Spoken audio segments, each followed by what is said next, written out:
My American Jing Ju Story by Yvonne Juarez. Lu Li Wen. There are some things that you do as a child that stay with you for a lifetime. For me, this was Jing Ju. As a little kid, I saw my family practice and perform Jing Ju on the stage. They sang in high nasally voices to loud clanging gongs and squeaky violins. It sounded terrible. But as I got older, I saw a different kind of Jing Ju. I saw a play with actors dressed up as warriors, with spears and swords fighting in swift movements. Mythical characters flipping fast across the stage, and graceful fairies dancing with silk fans. It was so cool. When my parents told me that a Jing Ju school opened near me, I wanted to join. I first met my teachers. They were husband and wife, Chu Shan and Huang Shi. They had come to America from Shanghai, China, to share Jing Ju with our country. Then I got to meet my other classmates. Some were older, some were younger. Some were athletic, some were clumsy, some were swift, and some were slow. Some were super friendly, and some were shy.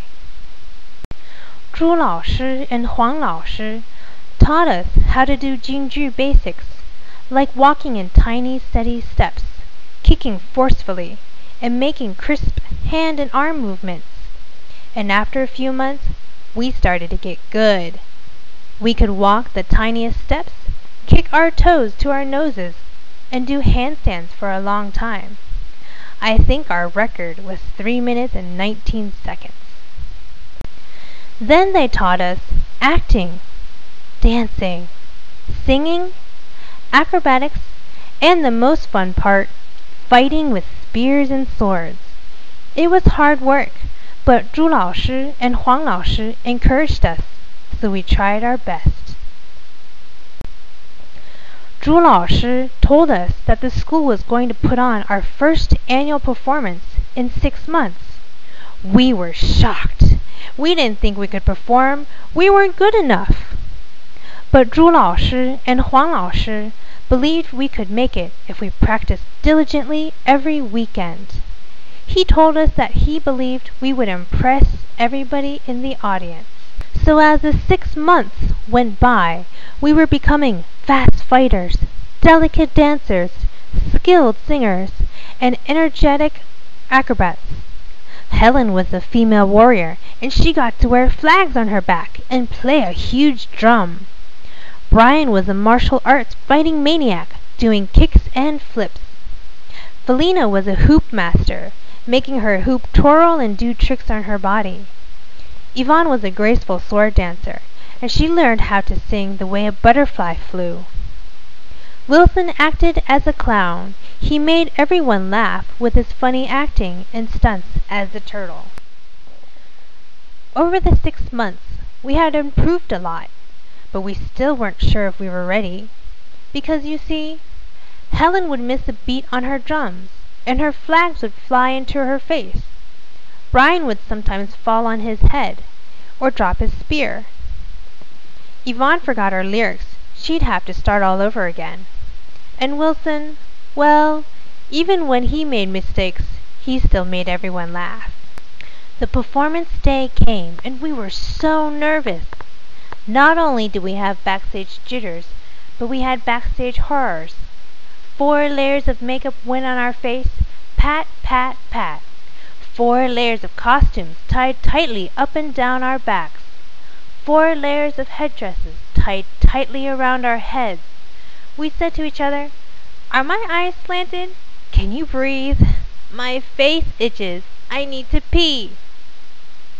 It was showtime. The curtain opened, the audience hushed. The loud music started, and onto the stage we rushed. The lights were blinding, the music kept going, and so did our bodies without us really knowing. After the performance was over and done, the audience stood, and we were stunned. It was done in a flash. and now it was time for our after-show bash. As we headed to the diner to celebrate, we talked about how the performance went, and boy were there mistakes. Brian's shoe came off. Felina dropped her hoop. Wilson's headdress came off, and Yvonne mixed up her lines. Why did everyone still cheer for us? Zhu 老师 and Huang 老师 came to us, all happy and filled with glee. We are so proud of you, and we are pleased. Even though you made a few mistakes, do not fret because you see, Jing Ju takes years to master, and proud is what you should be.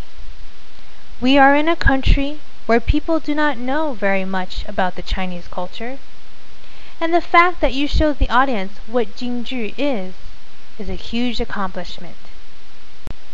So every year after that, we continued to work hard at our growing Jing Ju school. We performed harder tricks, faster fight routines, delightful dances, and serenading songs. And tradition has it that at every performance, somebody would still lose a shoe or drop a spear. But what matters is that we are sharing Jing Ju with the world in a place where Jing Ju is unknown. This story is based on a real-life event. This is dedicated to my teachers, Huang 老师 and Zhu 老师 of Shanghai Jing Ju Yuan. The events of the story took place in Bethesda, Maryland from the years 1992 to 2006.